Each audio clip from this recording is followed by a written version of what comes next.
નમસ્કાર મિત્રો, સ્વાગત છે તમારું અમારી YouTube channel Gujarat jobs and ન્યૂઝમાં. મિત્રો, ગુજરાત સરકારના સામાન્ય વહીવટ વિભાગ દ્વારા શિક્ષાના હુકમનું વેટિંગ કરાવવા બાબત આ એક મહત્વનો જીઆર પ્રસિદ્ધ કરવામાં આવ્યો છે.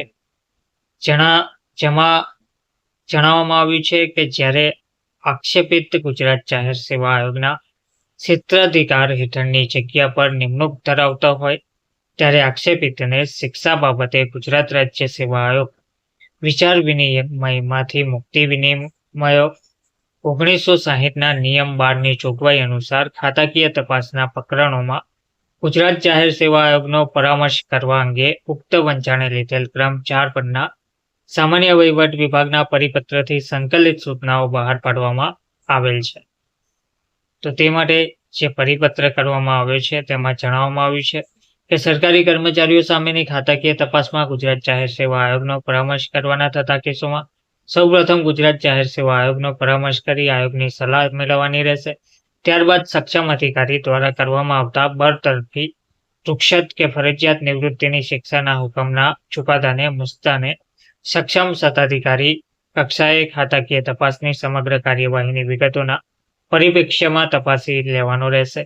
ખાતાકીય તપાસની પ્રક્રિયામાં જો કોઈ ક્ષતિ થયેલ હોય તો તેના પરિણામે સૂચિત શિક્ષાના હુકમને અસર થવાની સંભાવના અને કાયદાકીય દ્રષ્ટિએ મુસદ્દાની સચોટતા, યોગ્યતા અને કેસના ગુણદોષ આધારિત અન્ય તમામ પાસાઓની સક્ષમ સત્તાધિકારીએ ચકાસણી કરી ઉપરોક્ત વંચાણે લીધા ક્રમાંક 2 પરના તારીખ 1/6/1971ના પરિપત્રની સૂચનાઓ મુજબ સ્વયં સ્પષ્ટ અને કારણો સહિતનો હુકમ કરવાનો રહેશે. જે અંગે કરવાના થતા હુકમના નમૂના આ સાથે બિડાણમાં સામેલ છે.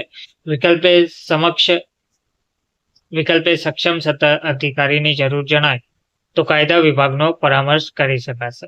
સદરુ શિક્ષાના હુકમ સંદર્ભની ઉપરોક્ત કાર્યવાહી સંદર્ભમાં વર્ગ 1ના આક્ષેપિત અધિકારીના કિસ્સામાં અધિક મુખ્ય સચિવ ગ સામાન્ય વહીવટ વિભાગ તથા વર્ગ 2 અને વર્ગ 3 અને વર્ગ 4ના આક્ષેપિત અધિકારીના કિસ્સામાં જે કક્ષાએ ઉક્ત શિક્ષાનો નિર્ણય થયેલ હોય તે અધિકારી સક્ષમ સત્તાધિકારીની રહેશે.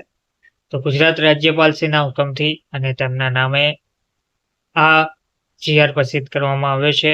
તો સામાન્ય વહીવટ વિભાગના પરિપત્ર ક્રમાંક CDR મુજબ ગુજરાત રાજ્ય સેવા શિસ્ત અને અપીલ નિયમો 1971ના નિયમ 9 અને 10 હેઠળની ખાતાકીય તપાસના અંતે આક્ષેપિતને ફરજિયાત નિવૃત્ત, રૂક્ષત, બરતરફ કરવાના થતા કિસ્સામાં કરવાનો થતો કારણો સહિતનો હુકમનો નમૂનો જે છે તે નીચે આપેલ છે.